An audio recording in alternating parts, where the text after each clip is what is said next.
안녕하세요. 저는 오늘 사회를 맡은 이화여대 창의교육 거점센터의 선미숙입니다. 금요일 귀한 오후 시간 내시어서 창의교육 수업 콘서트에 참여해 주셔서 감사드립니다.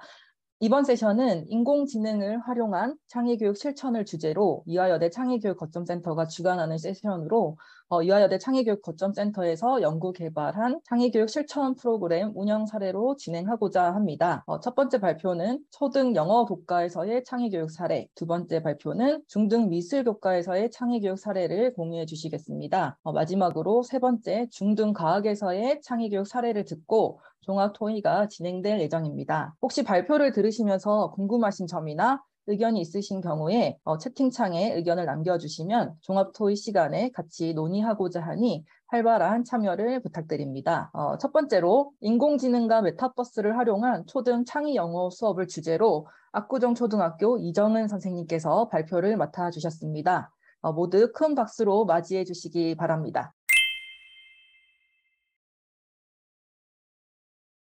안녕하세요. 저는 초등 영어과에서 인공지능을 활용한 창의교육 실천 사례 발표를 맡은 압구정 초등학교 교사 이정은입니다. 일단 이렇게 너무 좋은 기회에 수업 사례를 공유하게 돼서 너무 반갑고 영광스러운 마음인데요. 좀 짧은 시간이지만 학생들의 유의미한 배움을 위해서 우리 함께 고민해보는 시간이 되었으면 좋겠습니다. 저는 인공지능 도구와 메타버스 플랫폼 잽을 활용한 수업 사례를 발표하고자 하는데요. 먼저 초등 영어 수업과 DNA 틀의 관계에 대해서 간단하게 소개를 드리고 초등 영어 수업에서 활용 가능한 인공지능 도구와 잽을 소개한 후에 이를 활용한 창의 수업 사례를 나눠볼 예정입니다. 시작하기에 앞서서 저희가 만든 수업의 부제를 한번 봐주시겠어요? 바로 상상하는 대로 만들어가는 초등 영어 놀이터입니다. 교과서에 제시된 키 익스프레션을 익히고 어떤 제한된 환경에서 연습하는 것도 물론 중요하지만 거기에서 더 나아가서 아이들이 직접 배움의 의미를 찾고 자신의 영어 학습 세상을 만들어가는 수업을 지향하고 있는데요. 그 틀이 된 몇 가지 이론을 먼저 같이 나눠보고자 합니다. 지금 보이시는 The OECD Learning Compass 2030는 개인과 공동체의 건강과 행복을 위해서 청소년들이 어떻게 삶과 세계를 헤쳐나가야 하는지를 보여주는 학습 나침반을 그림과 같이 개발했는데요. 물론 좀 자세히 들어가면은 번역적 역량이나 아니면 스튜던트 에이전시 같은 많은 키워드 등이 있지만 저는 왜 이 학습 틀을 나침반 형태로 만들었을까? 이 이유에 주목을 하고 싶습니다. 우리가 살아가는 세상이 굉장히 복잡하고 불확실하잖아요. 이러한 세계를 살아가기 위해서는 학생이 스스로 의미를 찾아서 능동적이고 주도적으로 삶을 항해해야 한다는 의미인데요. 저희가 부제로 정한 상상하는데도 만들어가는 초등 영어 놀이터에서도 학습자가 스스로 배움의 의미를 찾 학습 세계를 능동적으로 구성하는 것을 목표로 하고 있습니다. 이를 구현하기 위해서 다음과 같이 DNA, 즉 데이터 네트워크 AI 프레임을 다음과 같이 영어 수업에 반영했는데요. AI 도구를 활용해서 학습자가 컨텐츠와 영어 활용에 대한 데이터를 수집 및 활용하고 이렇게 수집하고 가공한 데이터를 잽스페이스에서 공유하고 확산하는 과정에서 보다 자유롭고 창의적인 영어 사용이 이루어지도록 하고 있습니다. 그리고 이 DNA를 통해서 저희가 함양하고자 하는 역량은 이렇게 6개의 C로 정의 내릴 수 있는데요. 인성, 창의성, 컴퓨팅 사고력, 또 융합 역량, 또 개념적 지식, 그리고 비판적 사고력 이렇게 6가지입니다. 우리가 이 각각의 활동이 어떤 역량과 관련이 있는지는 앞으로 차차 다루어 보도록 하겠습니다. 그러면 이제부터 초등 영어 수업에서 활용할 수 있는 인공지능 도구들과 메타버스 플랫폼인 잽에 대해서 소개해 드리려고 해요. 첫 번째로 소개해 드릴 인공지능 도구는 AI 챗봇입니다. 저는 아이들한테 얘들아 이건 채팅하는 로봇이야 이렇게 소개를 해주곤 하거든요. 이렇게 제가 실제 메신저에서 사용하고 있는 챗봇 화면을 캡처해서 보여주면 학생들이 챗봇의 의미를 더 금방 이해할 수 있습니다. 이 중에서 구글 다이얼로그 플로우는 구글의 챗봇 제작 플랫폼이고요. 프로그래밍 언어를 알지 못해도 교사가 쉽게 챗봇을 제작할 수 있기 때문에 매우 유용한 인공지능 도구라고 할 수 있습니다. 이렇게 다이얼로그 플로우를 활용할 수 있는 수업 방법에는 총 2가지가 있는데요. 먼저 학생이 교사가 제작한 챗봇과 의사소통하면서 어떤 활동지를 통해서 미션을 수행하는 방법이 있고, 또는 학생이 직접 챗봇이나 챗봇의 시나리오를 제작하는 방법이 있습니다. 이 2가지 모두 개념적인 지식뿐만 아니라 컴퓨팅 사고력 또는 융합적 사고력을 기를 수 있는 수업 방식이라고 볼 수 있습니다. 2번째로 소개해드릴 인공지능 도구는 AI 로봇인데요. 물론 시중에 좋은 인공지능 로봇이 많이 있지만 그 중에서 저는 알파미니와 뮤지오 2가지에 대해서 소개해드리려고 합니다. 알파미니의 제일 좋은 특징은요, 블럭 코딩을 활용한 움직임이나 그런 음성 제어, 소프트웨어 교육이 가능하다는 것인데요. 이외에도 눈의 움직임을 통해서 감정을 표현할 수 있고, 춤추기나 요가 등의 다양한 움직임이 가능하다는 특징이 있습니다. 잠깐 짧지만 아이들의 반응을 영상으로 한번 보실게요. 네. 헤이 클로버, 요가 해봐.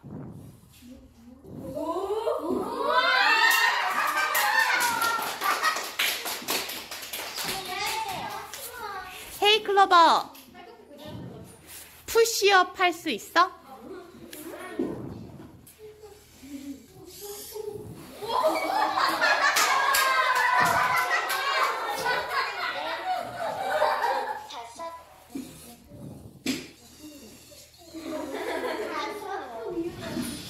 헤이 클로버, 잘했어. 도깨비 방망이처럼 당신의 소원을 들어주고 싶어서 열심히 노력했어요. 헤이 클로버. 자, 이렇게 아이들의 반응이 굉장히 좋았고 애들이 개별적으로 본인이 명령어를 주고 싶어 했어요. 그래서 그런 면에서 이런 것들을 활용하면 창의적이고 자유로운 영어 사용이 가능하지 않을까 싶고요. 방금 제가 말씀드렸던 것처럼 블럭 코딩이 가능하기 때문에 영어 다이얼로그를 만들거나 영어 대화를 본인들이 직접 코딩을 할 수가 있겠죠. 자, 그 다음으로 소개해드릴 뮤지오는요, 인공지능 영어 학습 로봇입니다. 이 뮤지오의 장점은 뮤지오 어플리케이션을 통해서 대화 기록이나 사용한 단어의 수준, 문장이나 단어의 수를 확인할 수 있다는 것인데요. 아주 짧지만 잠깐 확인해 보실게요. What's your future job? I want to be a well-known artist. 자, 이렇게 애들이 인공지능과 영어로 대화를 할 수 있고요. 옆에 보이시는 것처럼 태블릿에 어플리케이션을 깔아서 지금 하고 있는 대화와 문장의 수, 단어의 수, 그리고 문장과 단어의 난이도 등을 확인을 하실 수 있습니다. 자, 그 다음으로 제가 소개해드릴 것은 메타버스 플랫폼 잽인데요. 이 잽은 별도의 설치 없이 링크로 쉽게 접속 가능하다는 장점이 있고 최대 5만 명까지 수용이 가능합니다. 대부분 메타버스 플랫폼에는 나이 제한이 있죠. 마찬가지로 잽 또한 만 14세 미만은 사용이 불가한데요. 지금 보이시는 것처럼 에듀를 이용하면 이러한 문제를 해결할 수 있습니다. 잽 에듀는 에셋스토어 기능이나 배너 광고 영역에 제한을 둔 교육용 버전이고요. 지금 화면으로 보시는 것처럼 홈 화면의 탭이 조금 다르게 설정되어 있다는 것을 보실 수 있을 거예요. 이렇게 학생들이 본인의 웨일스페이스 계정으로, 교육용 계정으로 로그인을 하면 이렇게 잽 에듀에 들어와서 안전하게 메타버스 수업을 즐길 수 있습니다. 저는 잽 수업을 하면서 잽의 공지를 정말 많이 받아보고 있는데요. 끊임없이 업데이트가 되고 있어요. 아마 앞으로도 활용할 수 있는 방법들이 더 많아지지 않을까 하는 기대가 됩니다. 그러면 지금까지 말씀드린 인공지능 도구와 제 플랫폼을 저희가 어떻게 활용했는지 사례를 소개해 드리려고 해요. 저희는 6학년 영어 단원 중에서 I want to be a painter, 즉 진로 관련 단어를 선정해서 수업을 진행했습니다. 먼저 AI 챗봇을 제작해서 학생들에게 챗봇 링크를 공유해 주었는데요. 학생들에게 공유된 링크는 제가 지금 채팅창에도 올려보겠습니다. 네, 지금 올려드렸고요. 한번 화면으로 보실게요. 이렇게 챗봇이 나와요.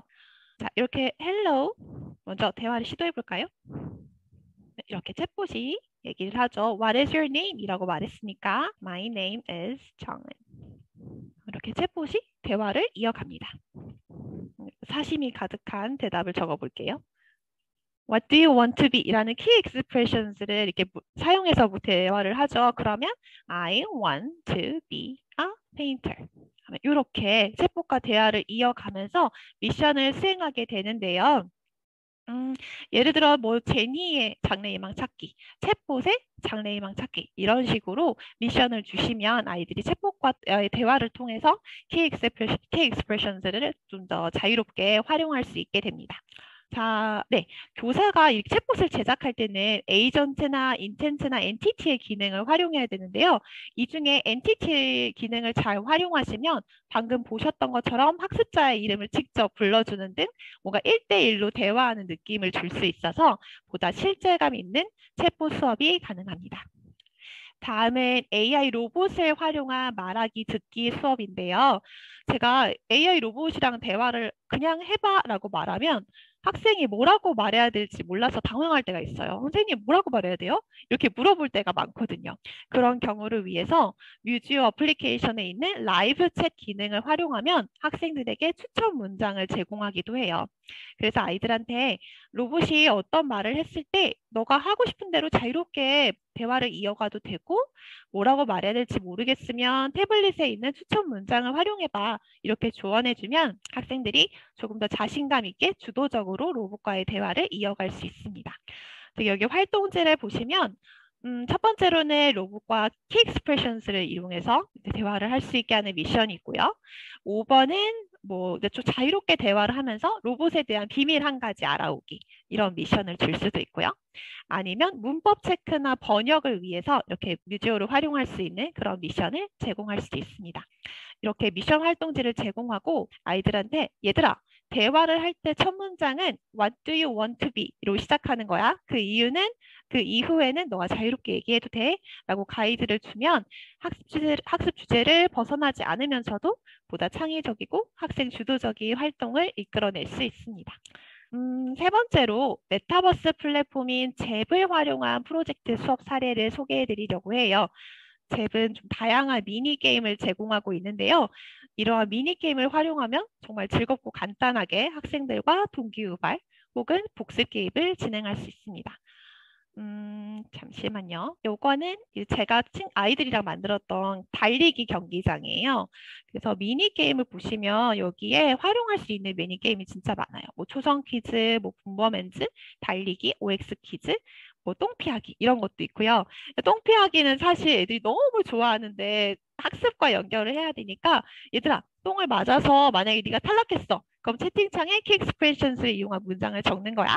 이렇게 뭔가 미션을 주면 아이들이 적어도 이렇게 똥피하기를 하면서 아 내가 뭐라고 말해야 되지? 이런 것들을 항상 생각을 할 수가 있겠죠. 네, 수업 종이 울리고 있네요. 자, 그래서 저는 이렇게 달리기 게임을 이용을 했는데요. 키 익스프레션스를 활용해서 달리기 스페이스를 만들면 아이들이 정말 재밌게 게임을 즐길 수가 있어요. 그래서 뭔가 아바타로 친구들과 가상세계에서 만난다는 것, 그 때문에 보다 더 실제감을 느끼고 게임이라고 생각해서 그런지 정말 더 즐겁게 활동을 하는 것 같아요. 그래서 잠시만요. 저의 화면으로 돌아올게요. 네, 그래서 이제 제 미니게임뿐만 아니라 잽에서 제공하는 맵들이 많아요. 그래서 이런 다양한 맵을 활용해서 교사가 스페이스를 직접 제작할 수 있는데요. 전 이렇게 주니어 커리어넷에서 제공하는 미래 직업 트렌드 33개의 내용을 잽에서 알아보기. 그래서 나의 직업이 트렌드에 따라서 어떻게 변화할 것인지 예측해보는 활동을 진행해 보았어요. 제가 예시를 보여드릴게요. 이게 저희가 만든 맵인데요. 자, 이렇게 들어오면요. 여기 들어오시면 잡페어라고 적혀 있죠. 직업 박람회를 아이들이 만드는 게 미션이고요. 지금 보이시는 것처럼 뭐 오토드로우나 진저나 구글처럼 아이들이 미리 필요로 하는 소프트웨어나 웹사이트를 미리 임베딩을 해놓으시면 학생들이 필요할 때 알아서 사용할 수 있기 때문에 조금 더 주도적으로 활동을 이어갈 수가 있어요. 자, 그러면 한번 가볼게요. 아이들이 일단 그 33개의 미래 트렌드를 알아본 다음에 본인들이 직접 스페이스를 만들어 보았는데요. 간단하게 보여드릴게요. 저에게 지금 3분이라는 시간이 남았기 때문에 이게 맵이랑 타일이랑 벽은 제가 이 세팅을 해놓은 거예요. 아이들한테 빈 화면부터 만들려고 하면은 사실 영어보다는 뭔가 그 맵을 만드는 너무 집중을 하게 되기 때문에 대략적인 건 제가 만들어주고 아이들은 오브젝트를 추가하거나 수정하기만 하는 걸로. 여기는 이제 드론과 관련된 트렌드를 아이들이 모아놨어요. 예를 들어 이렇게 학생들이 이렇게 드론과 관련된 유튜브를 인베딩 할 수도 있고요. 자, 한번 올라가 볼게요. 쭉 올라가서 이렇게 future job. 사실 이 직업 이름은 제가 알아서 자유롭게 만들려고 했거든요. 이 친구는 드론 자동화를 이제 그 드론은 자동화된 드론이라고 해야 되나요? 그거에 대한 엔지니어를 꿈꾼다. 그래서 이렇게 오토 드론을 만들었던 거를 본인이 인베딩해서 올렸습니다. 자, 이렇게 진행을 해보았고요. 네, 그래서 이렇게 잡배열을 완성하고 나면은 친구들이 만든 스페이스를 보면서 아까 말씀드렸던 데이터, 네트워크, AI 중에 네트워크, 또 공유와 확산이 이루어지게 되는 거죠. 그 외에도 잽에서 활용할 수 있는 여러 가지 기능이 있는데요. 저는 그 중에서 이 스탬프 앱을 소개해드리고 싶어요. 이 잽의 스탬프 기능을 활용하면 학생들이 주요 표현을 활용해서 수행한 미션의 개수를 개별로 체크를 할 수가 있거든요. 그러면 아이들의 과제 수행 여부를 확인하고 적절한 피드백을 제공할 수 있다는 장점이 있습니다. 지금 화면에서 보시는 것처럼 스탬프 현황 다운로드 기능을 활용하시면 됩니다. 제가 수업이 끝나고 아이들의 의견을 물어봤을 때 정말 다양한 반응이 나왔는데요. AI 로봇이나 AI 챗봇, 잽을 활용한 수업에서 높은 만족도를 느낄 수 있었어요. 네, 제가 수업을 진행하면서 느꼈던 거는 아이들이 스스로 배움의 방향을 찾고 앞으로 수십 년을 이어갈 그 자신만의 학습의 세계를 구축해가는 과정에서 오히려 아이들의 자유로움을 위해서는 교사의 촘촘한 계획이 필요하겠다 이런 생각이 들었습니다. 그래서 명확하고 그 체계적인 스페이스 구성으로 학습 목표를 놓치지 않으면서도 주도적이고 학생 주도적이고 자유로운 수업을 구현하는 것이 중요하다는 생각이 들었습니다. 짧은 시간이었지만 뭔가 수업 사례를 나눌 수 있어서 너무 행복하고 좋은 시간이었는데요. 혹시 함께 고민할 부분이 계시면, 고민할 부분이 있으시면 아래 이메일 주소로 연락해 주시면 우리가 같이 방향을 찾아볼 수 있을 것 같아요. 네, 참여해 주셔서 너무 감사드립니다. 이상으로 저의 사례 발표를 마치겠습니다. 감사합니다. 네, 이정은 선생님 발표 감사드립니다. 아이들의 피드백과 그리고 잽이 사실 저는 좀 생소했었는데 잽의 다양한 그런 활용 방안이 매우 인상적이었습니다. 학교 현장에서 아이들이 흥미를 유발하면서도 교육적 효과를 거둘 수 있도록 앞으로 잘 활용되면 좋겠다고 생각됩니다. 이정원 선생님 말씀하신 것처럼 따로 연락을 주셔도 되지만 혹시 이제 들으시면서 궁금하셨던 점이나 좀 의견 나누고 싶으신 내용이 있으시면 채팅창에 의견 주시면 이제 종합 토의 시간이 마련되어 있으니 이후에 좀 논의해 보면 좋을 것 같습니다. 다음으로 중등 미술 교과에서의 창의 교육 사례입니다. 메타버스 NFT 창업에 기반한 미술 수업을 주제로 원주여자중학교 박형기 선생님, 상갈중학교 원인선 선생님께서 발표해 주시겠습니다. 모두 큰 박수로 맞이해 주시기 바랍니다.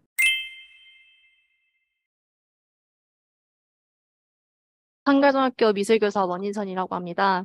네, 지금부터 미술과에서 진행했던 창의융합 수업에 대해서 사례를 발표하도록 하겠습니다.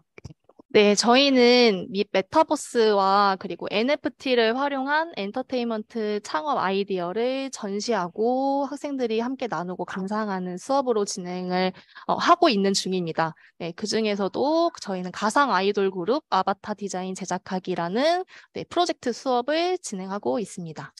네, 목차를 먼저 말씀드리도록 하겠습니다. 목차 첫 번째로는요, 메타버스와 NFT의 관계성을 모색을 하였는데요. 그래서 이 메타버스와 NFT에 대한 다양한 개념들을 중학교 1학년 대상 학생들이 이제 이해를 할 수 있게끔 최대한 쉽게 설명하는 부분이 굉장히 중요했던 것 같습니다. 네, 그 부분에 대해서 말씀드리도록 하겠습니다. 그리고 두 번째로는 연구 수업 설계 및 메타버스와 NFT 프로그램을 소개해 드릴 거고요. 세 번째로는 현재 진행 중인 연구 수업에 대해서 말씀드리고 지금까지 했던 작품에 대해서 말씀드리도록 하겠습니다. 그리고 마지막으로는 질의 응답 응답을 받도록 하겠습니다. 네, 먼저 메타버스란 학생들에게 설명을 할 때도 이제 쉽게 이해할 수 있게끔 설명하는 부분이 중요했었는데요. 먼저 메타와 그다음 유니버스 이 두 가지 단어가 결합된 것으로 현실과 상호작용하거나 현실의 기능을 영위할 수 있는 가상 또는 초월 세계다라고 이야기를 해주었습니다.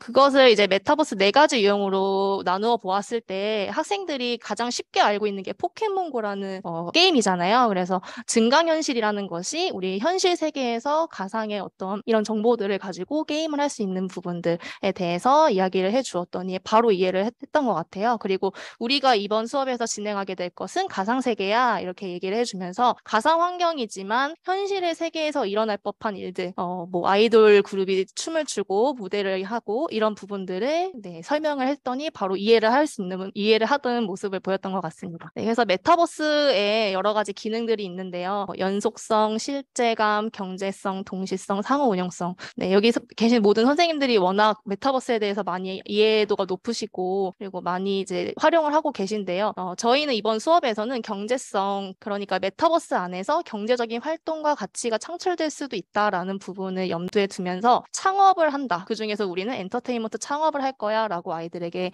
이야기를 해주었습니다. 네, 가볍게 이제 메타버스의 다양한 플랫폼들을 살펴보면 게더타운에서 이제 가상회의를 할 수 있는 것들, 그리고 마인크래프트라는 게임, 그리고 앞에 발표자분께서도 상세히 설명해 주신 잽 이런 것들이 있고요. 그 다음에는 이제 두 번째로 NFT에 대해서 소개를 드리겠습니다. 학생들은 NFT가 조금 많이 어렵게 느껴지기도 하는 것 같아요. 근데 이 부분을 어떻게 쉽게 설명하고 아이들이 쉽게 이해할 수 있게 하는 게 좀 중요했는데 그 부분에 대해서 좀 고민을 많이 했던 것 같습니다. 먼저 NFT란 특정한 자산을 나타내는 블록체인상의 디지털 파일을 의미한다라고 이야기를 하고 있고요. NFT는 쉽게 말해서 가상 화폐라고도 볼 수 있겠죠. 근데 형태가 그림이라든지 영상, 사진으로 존재를 하고 그렇기 때문에 누가 만들었어? 어떤 사람이 만든 거야? 그리고 누가 이걸 가지고 있어? 이런 부분들이 아이들한테 중요한 그 부분이다라는 거를 인지를 시켜주었던 것 같습니다. 그래서 고유성 그리고 이 고유성은 이걸 가진 사람이 다른 걸로 대체할 수 없고 불가능하다라는 것들을 의미한다라고 이야기를 해주었고요. 그래서 가지고 있는 그림이 진짜야? 이게 가짜야? 진짜야? 이런 원본에 대한 복제품에 대한 이런 내용들도 이야기를 해주었습니다. 그래서 이 그림 NFT를 갖고 있는 사람의 소유권이 굉장히 중요하다라는 부분도 함께 이야기를 해주었습니다. 네, NFT를 이제 작품을 저희가 만들 건데 NFT를 작품을 해서 이렇게 온라인에서 이제 판매를 하는 그런 부분을 이제 우리가 NFT를 민팅한다라고 표현을 하는데요. 여기서 학생들하고 제가 할 예정인 그 부분은 판매자 민팅입니다. 그래서 온라인에서 NFT를 만들어서 업로드하는 요거까지 진행을 해볼 거고요. 만약 여기서 더 나아가서 발전하게 된다면 구매자 민팅까지도 해보는 것까지도 생각을 하고 있습니다. 그래서 판매자가 민팅하는 방법이라고 하면 일단 첫 번째로는 메타마스크라는 어떤 프로그램을 활용을 해야 해요. 그래서 메타마스크 지갑을 연동하고 뭐 오픈시 플랫폼에 오픈을 해서 이런 가상화폐 체인으로 민팅을 하고 이런 일련의 이런 단계들을 거쳐서 학생들이 이제 민팅을 하는 것들을 계획하고 있습니다. 그래서 지금 제가 이제 수업에서 아이들하고 하고 있는 부분을 좀 사진을 좀 가져와 봤는데요.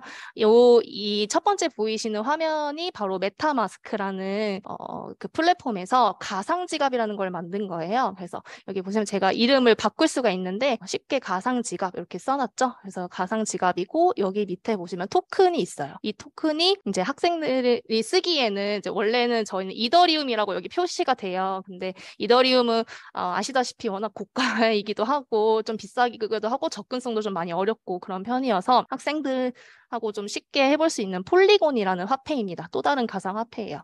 그래서 이걸로 이렇게 변동을 해서 아이들이 이런 화폐들도 있구나. 이건 어떤 장점이 있고 어떤 단점이 있고 이런 부분까지도 지금 수업에서 녹여서 하고 있습니다. 네, 그래서 이게 지금 보이시는 화면이 아이들이 직접 핸드폰으로 그리고 저희는 이제 태블릿 PC가 1인 1 다 지급이 되었습니다. 그래서 태블릿 PC로도 하는 친구들이 있었고 이 메타마스크 어플이 또 있어요. 그래서 어플 쉽게 들어가면 있다면 거기 있는 단계별로 해서 이제 자기들의 개인 가상 지갑을 만들 수가 있는 거죠. 여기서 중요했던 게 비밀복구 구문이라는 게 있는데 이 부분이 이제 왜 중요하냐? 아무래도 온라인상에서 지갑을 만드는 거기 때문에 이것이 만약에 해킹을 당하거나 뭐 에러가 났거나 뭐 완전히 다 없어졌거나 이랬을 경우에 이것이 자산이 들어있기 때문에 위험하잖아요. 그래서 그 부분을 얘기를 하면서 그렇기 때문에 너희들만 알 수 있는 비밀 복구 구문을 여기서 제시하고 있다라고 얘기를 해주면서 저는 이제 이게 영어 단어다 보니까 영어 단어도 같이 공부해보자 이런 얘기를 또 꺼내면서 재밌게 이렇게 수업을 진행을 하고 있습니다. 그래서 이제 학생들에게 제가 얘기하고 싶었던 부분들은 메타버스라는 디지털 가상 공간에서 중요한 것들이 바로 소유권과 저작권 이런 게 매우 중요하다. 그래서 앞으로 너희들이 만들 그런 뭐 아바타 디자인 이런 것들도 너희들의 저작권, 소유권이 굉장히 중요해지는 거다라는 걸 얘기해 주면서 이런 것들이 결국엔 경제적 이익을 창출할 수도 있다. 그리고 앞으로 너희가 살아갈 세대에는 이게 너무 당연하게 되는 세상이 올 거야 라는 이야기들도 하면서 아이들에게 조금 경제 활동에 대해서도 관심을 높일 수 있도록 지도를 하였습니다. 그래서 세 번째로 이제 가상현실과 NFT와 관련된 창업 분야가 어떤 것들이 있는지 간략히 아이들에게 소개를 했었는데요. 첫 번째로 디지털 아트, NFT 아티스트로 활동하는 그런 그 작가들을 간략하게 소개를 해주고 뭐 비플이라든지 이런 분들을 소개해주면서 NFT 작가도 하나의 직업이 될 수 있고 창업 분야가 될 수 있다라는 거를 이야기해 주었습니다. 그리고 게임, 그다음에 공연 미디어. 그래서 우리는 가상이 그 엔터테인먼트를 창업하는 것이기 때문에 공연 미디어 부분을 우리가 해볼 거다라는 것을 인지를 시켜주었습니다. 네, 그리고 이것들과 관련된 또 직업 탐색에서 뭐 아바타 디자이너라든지 XR 콘텐츠 기획자, 공연 미디어 전문가, 그리고 게임 개발자 등 이런 다양한 직업들이 앞으로도 계속 생겨날 것이고 그래서 너희가 하는 일들이 곧 직업이 새롭게 또 만들어질 수도 있다라는 부분들을 얘기를 해줬던 것 같습니다. 네, 그러면 연구 수업 설계 부분과 그다음에 메타버스와 NFT 프로그램을 소개해 드릴 건데요. 그래서 저희는 가상 아이돌 그룹 아바타 디자인을 제작하는 활동으로 진행을 하였습니다. 먼저 연구 목적을 간단히 말씀드리면 이제 가상 세계라든지 가상 자산, 창업 체험 교육 이런 것들에 대한 이해하는 시간을 좀 가져야겠다라는 필요성을 느꼈고요.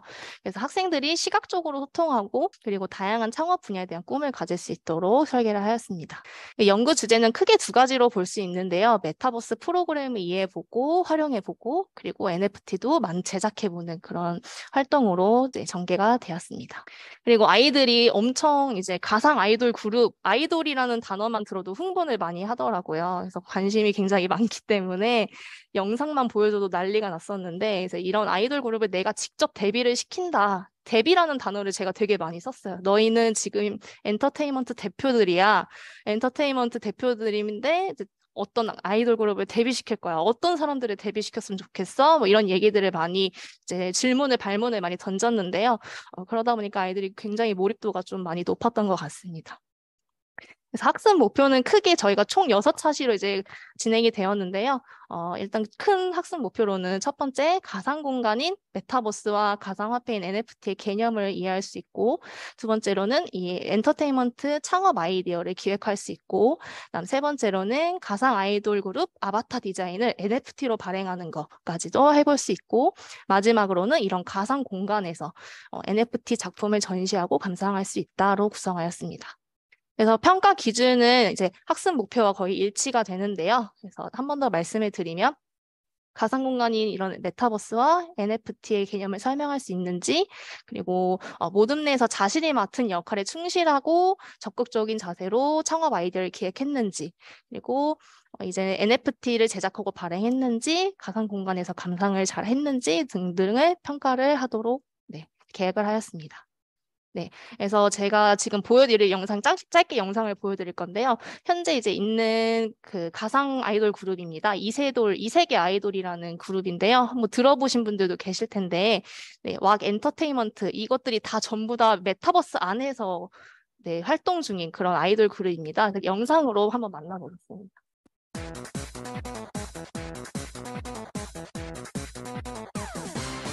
언제라도 I love you 너에게 떼끝 kiss me 절대로 잊을 수 없는 나의 소중한 기억을 서툴더라도 미워하지는 말아줘 그러면 다시 말할게 이제는 내가 원하는 대로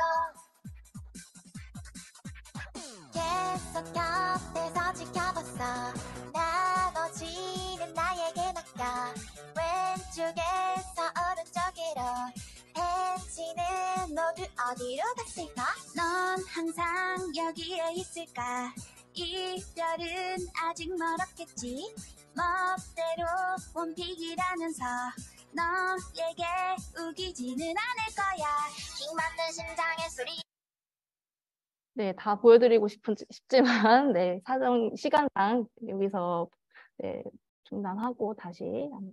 그래서 앞에서 보신 것처럼, 6명의 멤버가, 멤버로 설정이 되어 있는데요. 네, 6명의 멤버로 설정이 되어 있고, 이 6명 멤버마다 다 각각의 특징과 개성이 엄청 다양합니다. 그래서 사실 실제로 이 멤버들은 버추얼 아이돌 그룹이라고 해서 VR로 제작을 해서 진짜 실제 사람이 VR을 쓰고 그 안에서 이제 활동을 하면서 그 시청자들과 소통을 하고 이렇게 진행을 하는 걸그룹입니다. 그래서 아이들이 이 영상을 보여줬더니 벌써 아는 아이들도 있었고, 뭐, 처음 알게 된 친구들은 되게 큰 호기심을 많이 보였던 것 같아요. 그래서 이 멤버들이 현재 하나카드하고도 그 CF를 찍은 걸로 알고 있습니다. 그래서 실제 수익 창출 활동도 하고 있고요. 이런 아이돌 그룹이 실제 존재한다라는 것을 보여주면서 우리도 이런 아이돌 그룹을 만들어 볼 거야 라고 이야기를 해주었습니다. 그래서 저희는 총 6차시로 이제 구성을 하였는데요. 먼저 1, 2차시 간단히 말씀드리면 이제 주제와 문제를 탐색을 하는 시간을 갖고 그다음에 엔터테인먼트 창업 아이디어를 기획을 합니다.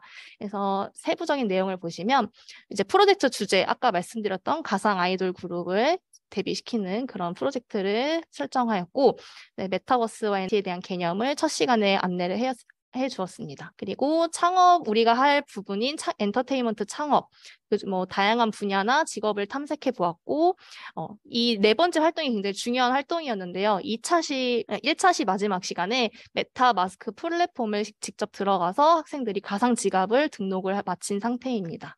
네, 그리고 2차 시에는 모둠별로 엔터테인먼트 창업 기획안을 작성하였습니다. 그리고 3, 4차 시에서는 이제 아바타 디자인을 아이디어 스케치하고 그다음에 어플을 활용하여서 NFT를 제작을 하게 됩니다.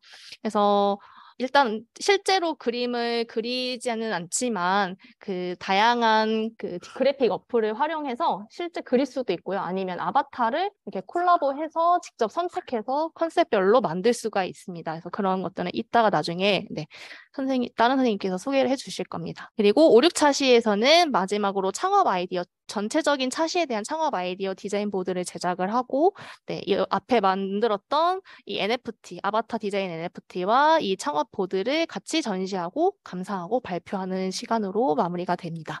그래서 메타버스 전시 공간을 저희가 이제 찾았는데 스페이셜이라는 공간이 있더라고요. 그래서 스페이셜이라는 공간도 좀 이따 소개해드리도록 하겠습니다. 네, 요거는 넘어가도록 하겠습니다.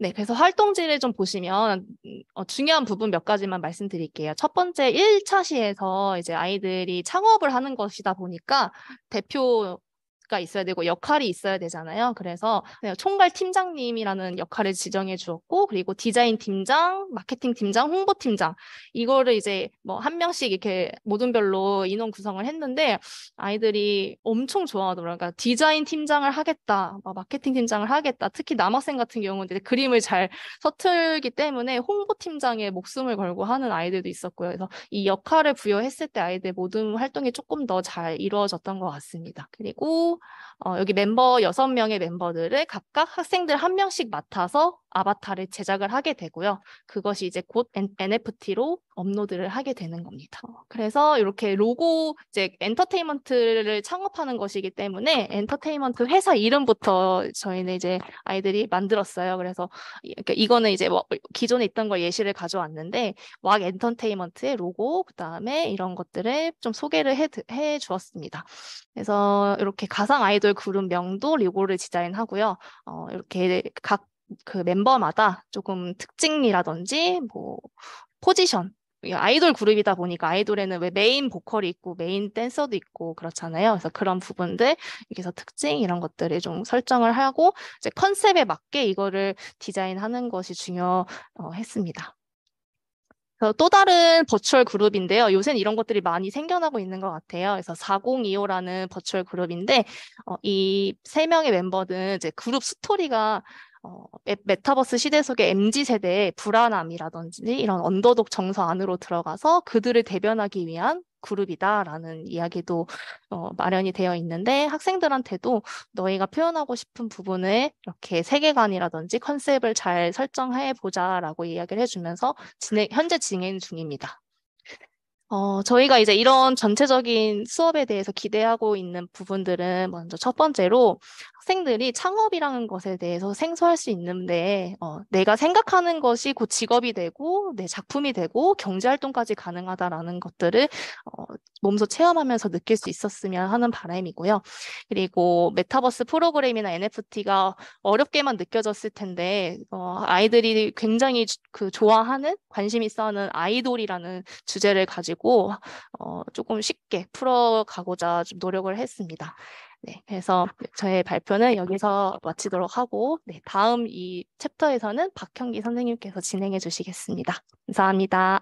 네, 안녕하세요. 원주여자중학교 박형기라고 하고요. 저는 이제 메타버스와 NFT를 활용한 프로그램들을 소개를 하고 지금 현재 수업 과정을 좀 보여드리려고 합니다. 학생들이 가상지갑을 만들고 그 다음에 아바타를 제작을 하고 전시하고 디자인 보드 이 순으로 진행을 하는데 이때마다 학생들한테 프로그램을 소개를 하고 안내를 해주면서 같이 수업을 하고 있습니다.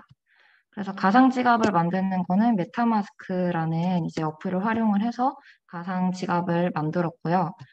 그래서 여기서 이제 이더리움을 기반한 게 아니고 폴리곤 기반으로 바꾸는 작업이 필요했기 때문에 이 과정을 거쳐서 학생들이 디지털 지갑을 하나씩 다 보유하고 있는 상태이고요. 그리고 이제 아바타 제작을 할 때 저희는 2D 작업을 생각을 하고 있었기 때문에 메디방 페인트라든지 이비스 페인트라는 어플을 활용을 해서 학생들이 핸드폰이나 태블릿으로 그림을 그려가지고 작업을 할 수 있도록 안내를 해줬고 그 다음에 그림을 그리는 거에 대한 좀 거부감이 있거나 좀 어려워하는 학생들은 이런 어플을 통해서 캐릭터를 만들 수 있도록 또 안내를 해줬어요. 그래서 리리 메이커라든지 캐릭터 메이커라든지 이런 어플들을 활용해서 만들 수 있게 했고 그 다음에 전시는 스페이셜이라는 공간을 활용을 해서 할 계획입니다. 그리고 디자인 보드는 학생들이 서로 공유가 가능한 캔바라는 사이트를 통해서 디자인 작업을 할 수 있도록 안내를 할 거고요. 그리고 미리 캔버스라는 사이트에서도 디자인 작업을 할 수 있게끔 안내를 할 예정입니다. 그래서 지금 진행 중인 작품이랑 그러니까 저희 교사 예시작은 아니고 어떻게 이 순으로 진행이 될 건지를 학생들한테 공유하기 위한 예시 작품 그리고 현재 학생들 작품을 보여드리도록 하겠습니다. 예시작은 이제 엔터테인먼트 로고랑 가상 아이돌 그룹 로고 이렇게 제시를 해 주었고 엔터테인먼트는 좀 그냥 명확하게 나올 수 있도록 했고 뭐 아이돌 로고 같은 경우에는 색깔이 좀 드러나도록 이렇게 지도를 하고 있고요. 그리고 이제 소개하는 포스터를 이런 식으로 제작을 해야 된다라고 안내를 하고 그리고 캐릭터별 그 설정을 할 수 있는 소개 포스터를 이렇게 하나씩 제작을 할 수 있도록 안내를 했습니다. 그리고 이제 오픈시라는 사이트에 NFT를 민팅을 할 수 있도록 이런 식으로 작품을 올리고 여기 보시면은 셀이라고 있는데 이제 작품을 사고 파는 행위를 이렇게 할 수 있다 이런 것까지도 안내를 할 예정이고요. 그리고 이게 스페이셜이라는 공간인데 여기에서 들어가면은 기획 그 창업을 한 그 로고부터 시작해서 세계관이라든지 캐릭터 컨셉 포스터를 이런 식으로 제작을 할 것이다 라고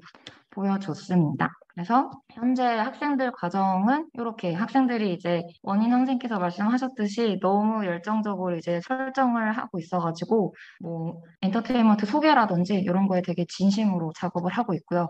그리고 로고도 이런 식으로 어플을 활용을 해가지고 아이돌 로고를 제작을 했고 그다음에 밑그림을 먼저 손으로 그린 다음에 이렇게 태블릿으로 작업을 하고 있는 과정 중에 있습니다.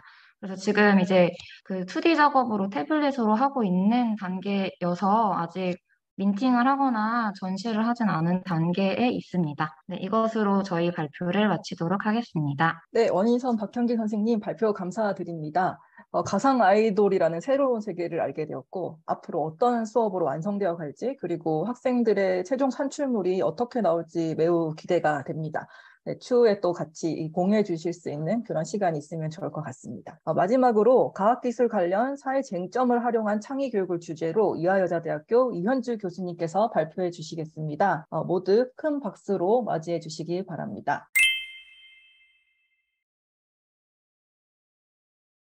네, 안녕하세요. 저는 이화여대 이현주라고 합니다. 오늘 이 발표 들으면서 정말 새로운 세계에 있는 듯한 느낌이 들어서 저도 굉장히 많이 배우는 그런 시간인 것 같아요. 저희 이제 과학과도 소개해 드릴 텐데요. 저는 이제 오랫동안 제가 관심 있었던 분야가 과학기술과 관련돼서 어떤 쟁점들이 굉장히 많잖아요. 우리 학생들이 직면하고 있는 여러 가지 문제들이 있는데 그 문제 해결 수업을 하는 데 있어서 AI를 어떻게 한번 적용해 볼 수 있을까 이런 고민을 좀 많이 해왔습니다. 그래서 이 주제를 가지고 지금 3년째 주제를 다양화하면서 이제 AI를 접목시킨 프로그램을 개발하고 있어서 그걸 이제 간단히 소개해 드리려고 합니다. 처음에 이제 AI와 과학 수업을 어떻게 연결시킬까라는 어떤 질문을 받았을 때 사실 어떤 각도로 하면 정말 과학 수업이라는 어떤 특성도 살리면서 어떻게 보면 AI가 들어가면서 과학 수업이 더 풍성해지고 더 좋은 어떤 효과적인 과학 수업을 만들 수 있을까에 대해서 고민을 굉장히 많이 했고요. 그 부분에 있어서 4가지로 한번 저는 정리를 한번 해봤습니다. 첫 번째가 빅 아이디어를 한번 같이 이야기해보는 것이 과학 수업과도 굉장히 많이 연결되겠다. 두 번째는 과학에서는 정말로 과학 탐구, 연구 방법으로서 AI가 많이 활용되는데 그런 것들을 좀 소개해주면 학생들이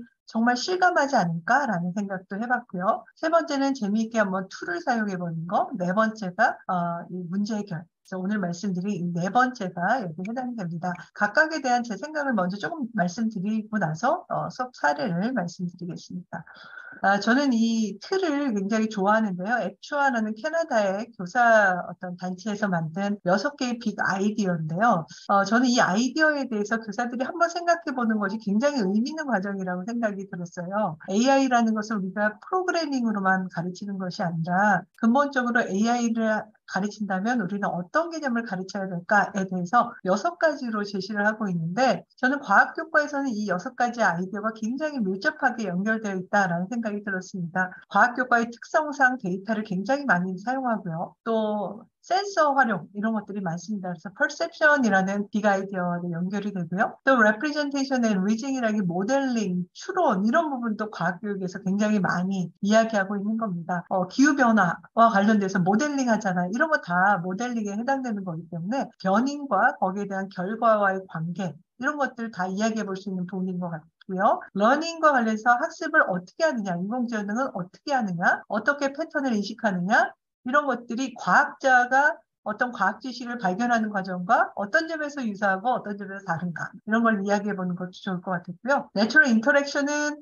제가 명확한 어떤 직접적인 관련성을 잘 못 찾겠어요. 하지만 아까 챗봇 활용하신 그런 사례 보듯이 이런 어떤 부분도 연결점이 있을 수 있지 않을까. 그리고 소사이탈 임팩트 이게 바로 이제 AI 관련된 윤리 문제인데요. 어떻게 보면 넓은 관점에서는 과학기술과 관련된 사회 쟁점으로서 과학교육과 충분히 연계될 수 있는 그런 지점이라고 생각이 듭니다. 두 번째로 이제 과학 탐구, 연구 방법으로서의 AI 이거는 뭐 굉장히 많이 생각보다 주변에서 많이 사용하고 있더라고요. 그래서 은하를 분류한다거나 하루에 그 거대 망원경이 우리가 우주로부터 가져오는 그 데이터의 양은 어마어마합니다. 예전 같으면은 우리가 분류할 수 있을지 몰라도 지금은 인간의 힘으로 그걸 분류해낸다라는 게 굉장히 힘들거든요. 그런 부분에 있어서 우리가 AI가 많은 도움을 준다라는 거. 뿐만 아니라 일기예보도 요즘은 단기간의 일기예보는 훨씬 더 AI가 더 잘 맞춘다라고 하더라고요. 예전에 아주 슈퍼컴퓨터가 했었던 것을 다른 방식으로 사고방식을 전환함으로써 더 효율적으로 할 수 있는 방법, 지진 이런 문제들도 실제 과학 탐구에서 많이 오기 때문에 이런 걸 소개해 주는 것도 학생들에게는 굉장히 좋은 소재가 아닐까라는 생각이 들었고요. 세 번째는 이제 좀 전에 앞에 두 선생님들께서도 이제 소개해 주셨듯이 다양한 이제 앱을 활용해 해보는 방법도 있을 것 같고요. 오늘 말씀드릴 요 네 번째가 이제 집중적으로 같이 이야기해봤으면 하는 문제입니다. 실제적으로 과학 관련한 어떤 문제들을 AI가 덧붙여져서 해결하는 사례가 되게 많은데요. 제가 여러 가지 사이트를 찾아봤을 때 가장 대표적인 게 멸종위기 동물을 보호하는 방법에 AI가 사용된다라는 거예요. 멸종위기 동물하고 AI가 무슨 관련이 있을까라는 생각이 들 수 있는데요. 가장 대표적인 사례로 학생들하고 한번 이야기해 볼 수 있는 사례가 이 와일드북이라는 사례입니다. 이 와일드북이라는 사례를 보시면 이게 와일드북이 일종의 그 비영리 단체인데요. 그 안에는 생물학자, AI, 또 시민단체, 환경운동가 이 모든 사람들이 모여서 센서를 다는 거죠.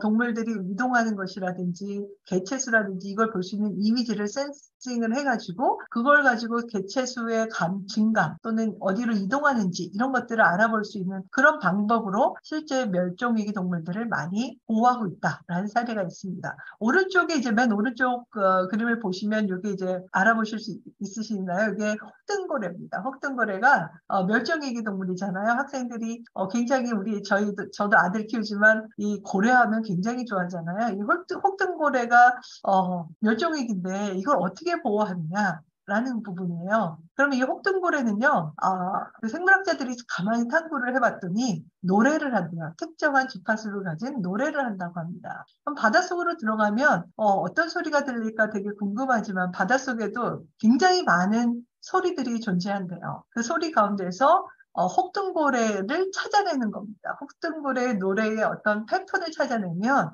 그 많은 사운드 가운데서 여기에 혹등고래가 있는지 없는지를 찾아서 이 혹등고래의 어떤 개체의 어떤 이동이라든지 이런 것들을 파악함으로써 또 이걸 보호할 수 있는 그런 방법이 있다고 합니다. 이처럼 그 AI가 실제 생활에 굉장히 많이 적용되는 사례를 하면서 저희가 이제 3가지 프로그램을 개발했는데요. 1, 2차년도 거는 간단히 소개해드리고 3차년도 프로그램을 조금 더 자세히 설명드리도록 하겠습니다. 첫 번째는 이제 AI를 활용해서 멸종위기 동물을 한번 해보려고 했어요. 저희도 국내에 굉장히 많은 수의 동물들이 멸종위기 동물이잖아요. 그래서 그런 동물들을 가지고 첫 번째는 인식하는 단계죠. 얼마나 정말 많은 개체들이 줄고 있는가를 하고요. 탐색 단계에서 와일드북의 아이디어를 한번 넣어봤습니다. 여기 계신 선생님들 표범, 제규어, 치타, 퓨마 구분하실 수 있으신가요? 아마 동물에 관심 있으신 분들은 구별하실 수 있을지도 몰라요. 그런데 깜깜한 밤이 되면 우리는 못하고요. 또 우리가 가까이 이렇게 다가가서 본다 그러면 무늬를 구별하겠지만 사실 그것도 쉽지 않은 거고요. 그러다 보니까 인공지능의 기능을 이용하면 센서를 이용하면 훨씬 더 많은 훨씬 더 효율적으로 할 수 있다는 거죠. 그래서 학생들과 티처블 머신을 이용해서 정말 동물을 구별해 보는 거. 우리나라 토종인 수달과 비슷하게 생긴 외래종 뉴트리아를 비교해보는 그런 활동도 했고요.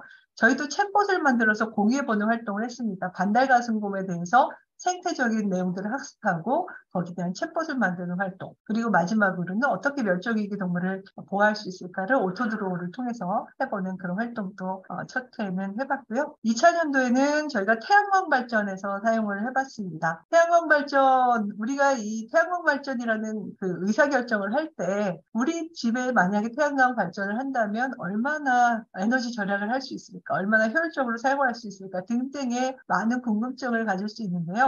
그것을 이제 AI가 해결해주고 있다라는 부분이죠. 그래서 그런 내용들을 첫 번째 인식 단계에서 해주면서 우리가 태양광 패널로 하면서 에너지가 절약되는데 문제는 태양광 패널을 설치해도 되느냐라는 의사결정을 해야 되는데 그때 AI가 실제적으로 사용되고 있다라는 이야기로 시작을 했습니다. 그래서 학생들과 좀 탐색하기 위해서 여러 선생님들 한번 사용해 보시면 굉장히 좋을 것 같은데요. 매플러라는 앱이 있습니다. 이 매플러는요, 커뮤니티 매핑 툴이에요. 커뮤니티 매핑. 학생들이 데이터를 생산해내는 과정에 들어가는 거죠. 그래서 길거리를 가다가 태양광 패널을 보면 거기다 입력을 시키는 거예요. 그러면 지도상에 내가 입력한 그 위치와 각종 데이터들이 뜨게 돼요. 그럼 이걸 이제 모으게 되면 어떠한 용도로 우리가 태양광 패널을 많이 사용하는지 등등에 대한 아이디어를 얻을 수 있고요. 뿐만 아니라 저희가 이번부터 2차전부터 좀 신경 썼던 게 데이터에 관한 부분이었습니다. 공공 데이터나 실제 데이터들이 굉장히 많이 활용되고 있는데 그 데이터를 어떻게 하면 수업에 끌어낼 수 있을까라는 고민을 했고요.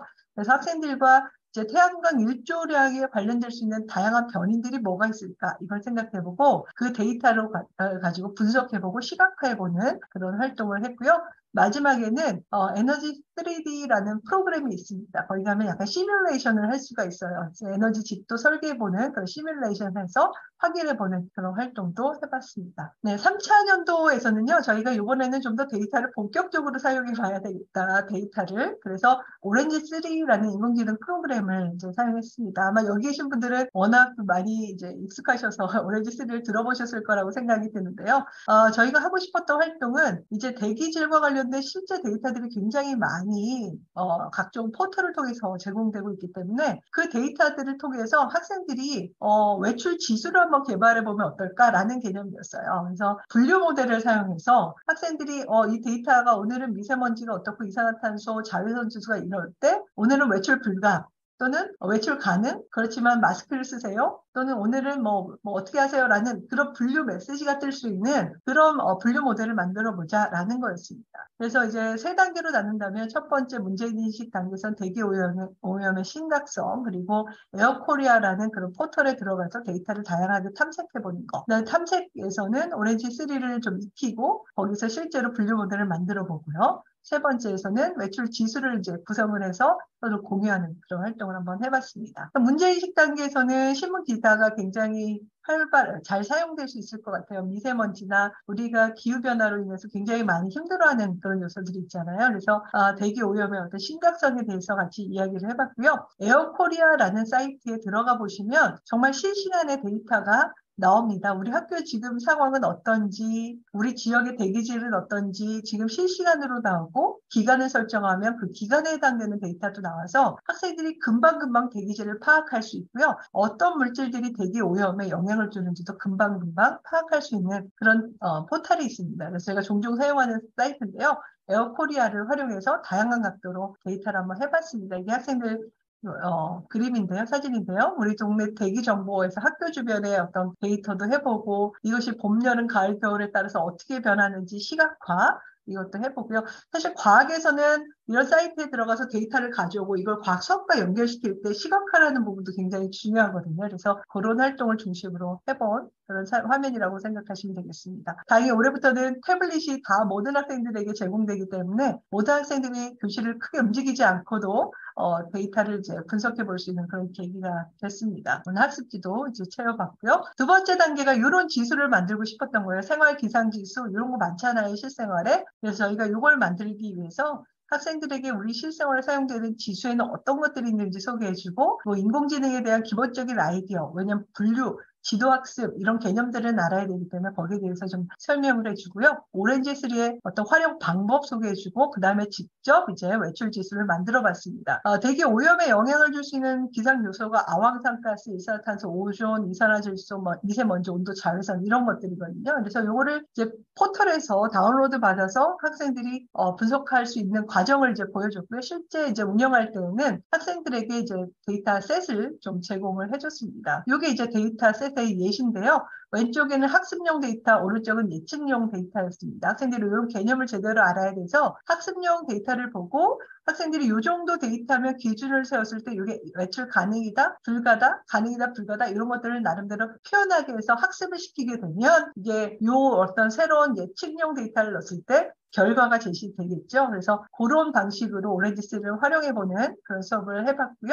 그래서 실제 애들이 지금 분석하는 과정을 사진으로 이제 말씀을 드렸습니다. 네. 마지막에서는 이제 외출 가능 지수를 만들어보는 겁니다. 그래서 다양하게 디자인을 해보게 해봤는데요. 이제 학생들의 작품을 보여드리면 이런 겁니다. 학생들이 온도와 미세먼지나 이런 걸 통해서 이때는 가능, 불가능, 이때는 방콕해야 된다. 이런 아이디어로 하는 학생들도 있고요. 또 이렇게 보시면 집밥을 먹어야 되냐, 실내 식당을 가야 되냐, 길거리에서 먹어도 되냐, 피크닉을 가도 되냐 이런 식으로 다른 방식으로 표현하는 이런 학생들도 있었습니다. 또 이렇게 좀 더 요즘 미리 캔버스 때문에 학생들이 금방 효율적으로 잘 만드는 것 같아요. 여기 보면 외출 지수를 이런 식으로 표현한 거죠. 박물관, 미술관 등 뭐 테마파크, 바다, 산, 넓은 이런 데로 나가도 되는지에 대한 이런 지수도 하기도 하고요. 또 재밌는 건 선생님 오늘 운동장 나가도 될까요? 이런 걸로 표현하는 학생들도 있었습니다. 그리고 마지막은 좀 더 실천, 그렇다면 이런 대기질 오염 가지고 어떤 실천할 수 있는 포스터 만들어 보기였는데요. 이렇게 미세먼지를 줄일 수 있는 다양한 방안들을 생각해 보기도 하고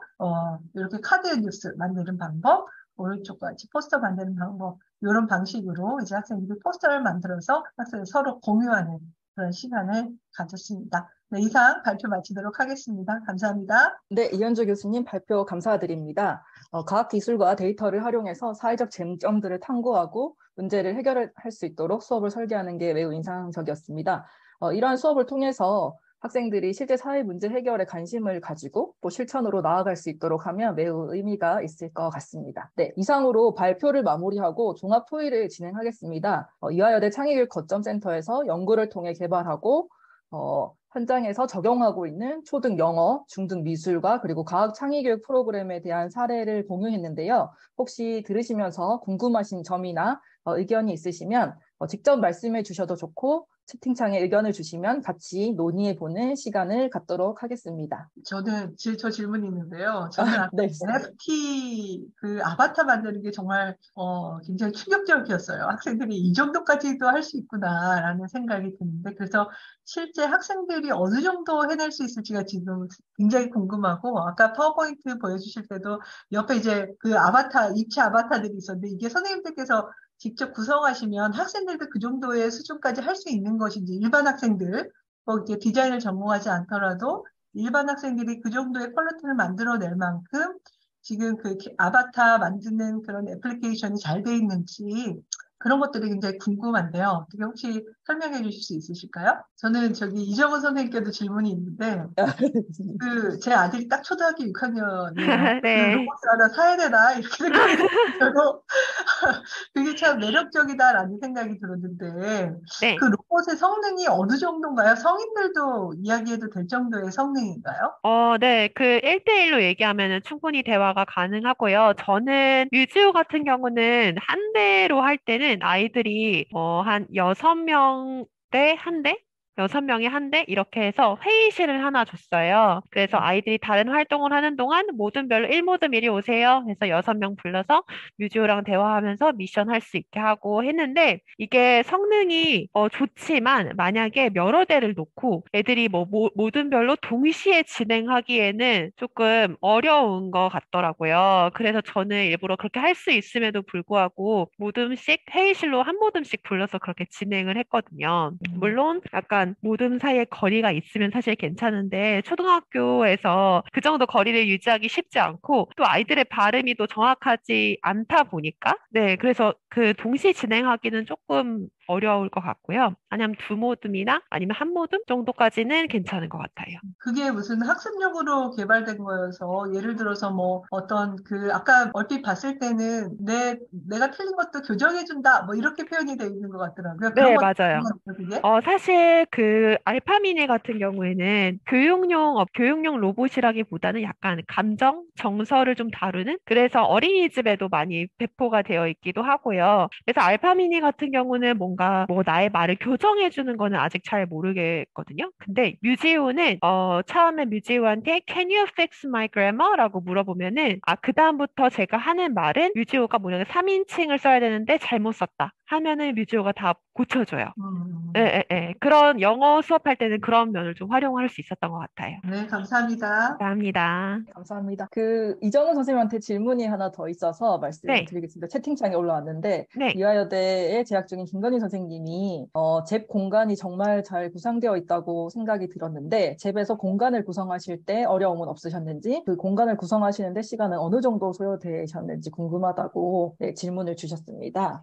이게 잽에 여러 가지 기능이 있는데 뭐 포털이나 아니면은 뭐 타일, 뭐 벽 이런 기능이 있잖아. 사실 그런 기능에만 익숙해지고 나면은 내가 처음부터 뭐 스페이스를 아주 비는 화면에서 만들겠다 하면은 조금 시간이 오래 걸리는데요. 사실 잽에서 기본적으로 주어지는 맵들을 제가 수정한다라고 생각하면은 그렇게 막 오래 걸리진 않는 것 같아요. 그리고 오래 걸리는 경우에도 저는 충분한 가치가 있다고 생각을 했습니다. 네. 이 관련해서 저도 조금 궁금한데, 이 잽에서 네. 정말 다양한 기능들을 활용하셨잖아요. 게임 네네네. 기능이나 네. 공간 구성이나. 근데 이런 것들을 좀 미리 볼 수 있는 그 잽에 어떤 기능들이 있는지 뭐 매뉴얼이라든지 이런 게 잘 구성되어 있는 건지 아니면 직접 하나하나 찾아서 뭐 해보시면서 이렇게 익히신 건지 좀 궁금합니다. 잽에 들어가시면 홈페이지에 그 가이드 탭이 있어요. 가이드 탭에 들어가시면 거의 모든 기본적인 메뉴들은 다 설명이 되어 있고 저는 유튜브에서도 많이 배웠고요. 하다가 만약에 좀 막힌다 하면은 그 디스코드라는 앱에 잽을 초대를 받아서 거기서 이제 질문 같은 거를 올려드리면 거기 사람들이 되게 공유가 많이 이루어져요. 내가 만든 맵을 공유하기도 하고 내 아이디어를 공유하기도 하고 아니면 질문 답변반에 제가 이렇게 아침에 올리면 그래도 며칠 만에 답변을 받기도 했거든요. 그래서 저도 하다가 너무 막히는 부분이 있으면 디스코드에 올리거나 뭐 블로그 이런 거 찾아가지고 질문해서 답변을 받아가지고 해결을 했던 것 같아요. 네, 선생님 답변 감사드립니다. 혹시 또 추가적인 질문이나 의견이 있으실까요? 안녕하세요. 전 이화여대 교육학과 재학 중인 김건희입니다. 저는 그 이현주 교수님께 질문 드리고 싶은데요. 그 과학 소개해 주신 내용들이 정말 너무 전문적이고 그래서 사실 저는 문과이다 보니까 되게 새로운 내용을 많이 배울 수 있었습니다. 한 가지 궁금했던 점은 제가 보기에 너무 어려운 내용들이어서 혹시 학생들하고 진행하시는 중에 어려움이나 수업을 진행하실 때 어려움은 없으셨는지, 그리고 디바이스가 다 필요한 그 교육과정인 것 같은데 그런 디바이스를 어떻게 구비하고 활용할 수 있었는지 그 부분이 좀 궁금했습니다. 네, 사실은 이제 데이터를 다룬다는 것 자체가 사실은 되게 부담되잖아요. 그래서 선생님들도 사실은 그러셨어요. 저희 선생님들도 과연 이거를 학생들이 할 수 있을까? 할 수 있을까? 할 수 있을까? 하면서 이제 저희가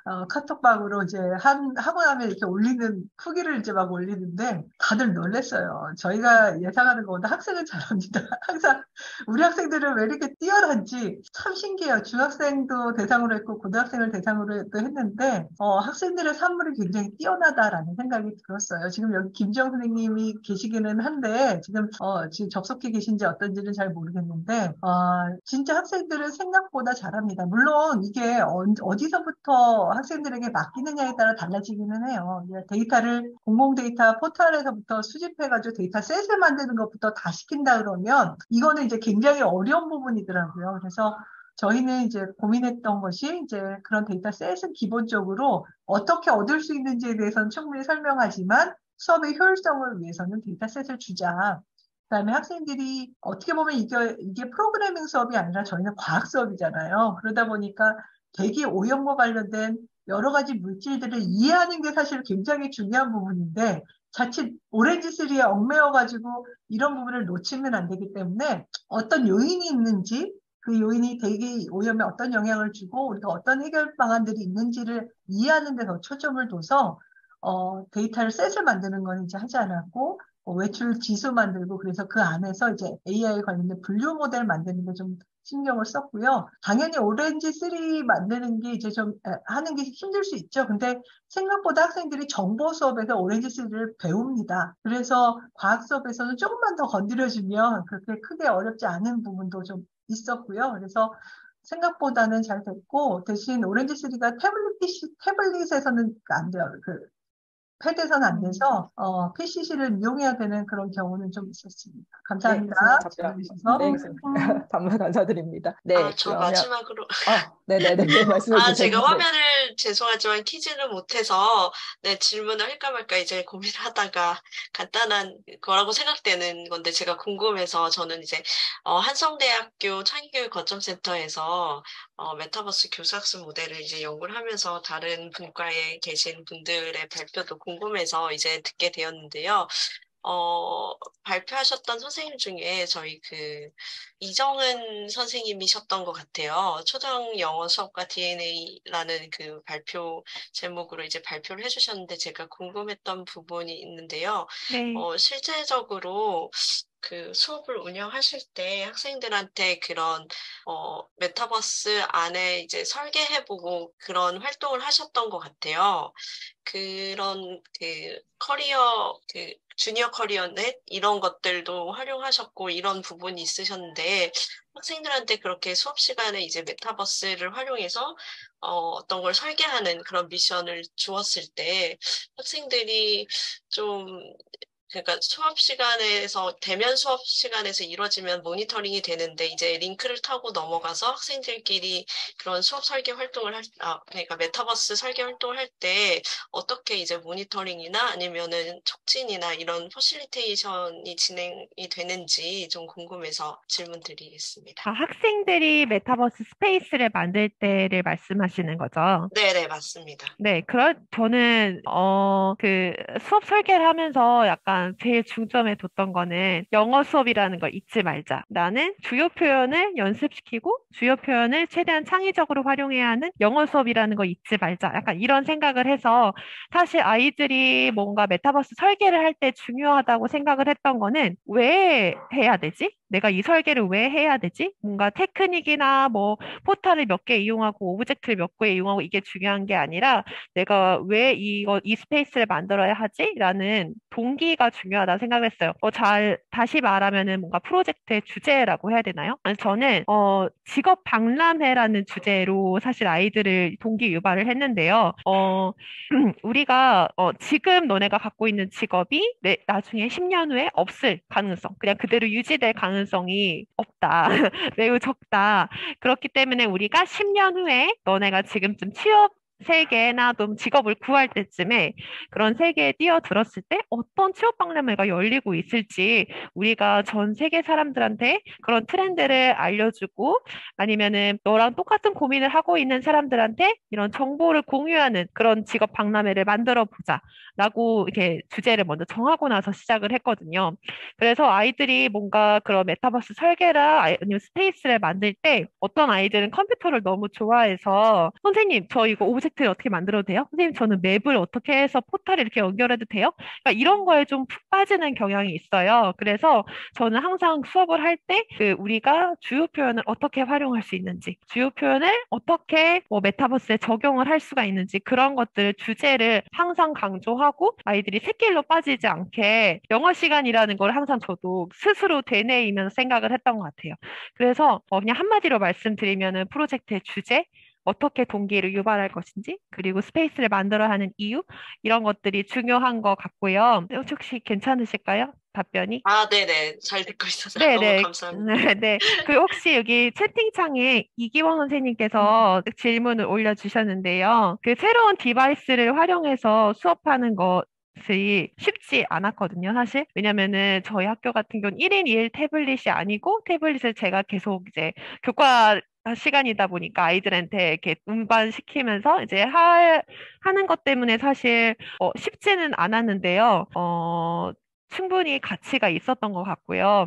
교실에서 앉아서 사실 영어잖아요. 영어기 때문에 정말 굉장히 다양한 문화와 그런 영어로 된 많은 그런 정보들을 자기가 스스로 수집하고 이런 것들이 중요한데 교실에 앉아서 하는 것보다 그냥 그 태블릿 한 대를 얻을 수 있는 그런 확장된 세계가 저는 더 크다고 생각을 해서 이 수업이 아니었어도 태블릿을 계속 쓸 의향이 있을 정도로 너무나 가치 있다고 느꼈어요. 자, 그래서 물론 쉽지 않지만, 쉽지 않지만, 뭐 구글을 활용하셔도 되고 요즘 소프트웨어나 그런 게 너무 많이 나와 있으니까 그런 것들을 많이 알아보시면 지속할 수 있는 이유가 되지 않을까 하는 생각이 듭니다. 네, 이정은 선생님 답변 감사드립니다. 김상희 선생님 질문에 이어서 이기현 선생님 질문에까지 이제 답변을 해주셨습니다. 아까 제일 처음에 이현주 교수님께서 중등 미술의 이제 학생들이 정말 그러니까 디자인을 전공하지 않은 학생들도 이 정도 이제 디자인을 통해서 그 수업을 실제로 가능한지 질문을 주셨었는데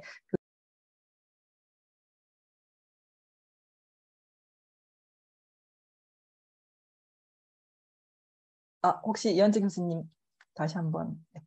네, 아까 발표해 주신 내용 보고 제가 사실 많이 충격을 받았습니다. 정말, 이런 수업도 가능하구나. 굉장히 이제 좋았고, 사실은 아이디어가 여러 가지로 생각이 들어서, 과학 수업에도 저런 게 충분히 들어올 수 있을 부분이 있는 것 같은데, 라고 생각하면서 이제 생각한 게, 사실 제 입장에서 제일 힘들 것 같은 게 아바타를 만든다라는 거, 디자인하는 부분이 제일 힘들 것 같은 거예요. 디자인 수업에 디자인을 하는 거는 사실 애들이 힘들더라도 어떻게든지 할 텐데, 과학 수업에 이제 디자인 요소를 집어넣는다고 하면, 애플리케이션이 어느 정도 그거를 좀 지원을 해주면 훨씬 과학하는 데서는 수월해지는 부분이거든요. 그래서 실제로 앱 같은 걸로 활용하면 아바타 만드는 그게 그렇게 어렵지 않은지 이게 궁금합니다. 학생들이 그렇게 다 예쁘게 정말 순정 만화 영화처럼 캐릭터 그릴 수 있는 애들이 별로 없을 것 같은데 실제로 어떤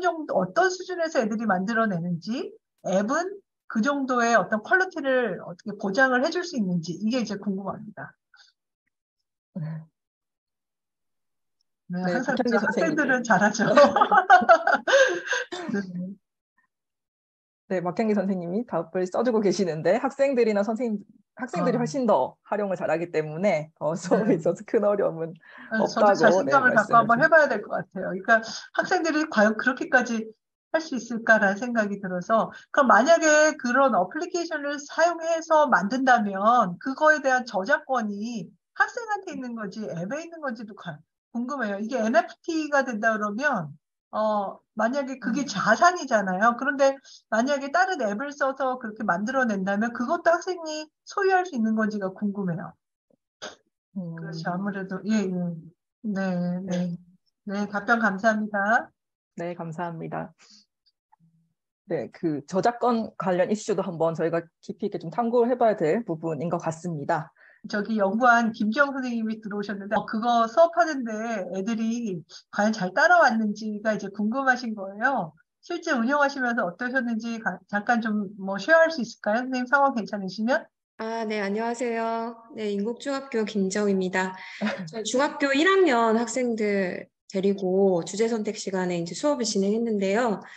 이제 일단은 학생들이 본인들이 만든 학습시킨 데이터셋으로 인공지능이 구동된다는 거에 대해서 되게 이걸 제가 만들 수 있다고요? 이렇게 약간 되게 먼저 되게 이 부분에 있어서는 되게 좋아했고 그리고 데이터셋을 만드는 작업을 조별로 했거든요. 그래서 설사 뭐 다른 학생들이 조금 못하더라도 서로 도와가면서 데이터셋을 만드는 그리고 학습하는 작업을 해서 그렇게 학생들이 어려워하진 않았고요. 그 다음에 오렌지3 같은 경우에도 제가 조금 어려운 부분은 유튜브에서 강연한 부분도 좀 적용하기도 하고 해서 네, 저도 처음에 시작할 때는 이게 가능할까라고 되게 겁이 났는데 실제로 해보니까 아이들이 너무 잘하는 모습을 보였습니다. 그리고 분류 모델을 이용해서 인공지능을 해봤는데 분류 모델은 그래도 아이들이 외출 가능한지 불가능한지 이 정도를 데이터 학습시키는 거라서 그렇게 막 또 어려워하진 않았던 것 같습니다. 네, 이상입니다. 네. 네, 선생님 생생한 그런 사례에 대해서 말씀해 주셔서 감사드립니다. 고등학생 친구들이 한 활동이라고 생각했는데 중학교 1학년이라고 해서 더 놀랍다라는 의견도 있으십니다. 네. 저희에게 또 주어진 시간도 거의 마무리되어 가고 있어서 이상으로 이화여대 창의교육 거점센터의 세션을 마치도록 하겠습니다. 금요일 귀한 오후 시간에 시간 내시어서 이렇게 창의교육 수업 콘서트 그리고 이화여대 세션에 참석해 주셔서 다시 한번 진심으로 감사드립니다. 이후에도 다양한 세션이 마련되어 있으니까 창의교육 수업 콘서트를 계속해서 즐겨주시기를 바랍니다. 네, 이상으로 모두 마치겠습니다. 감사합니다.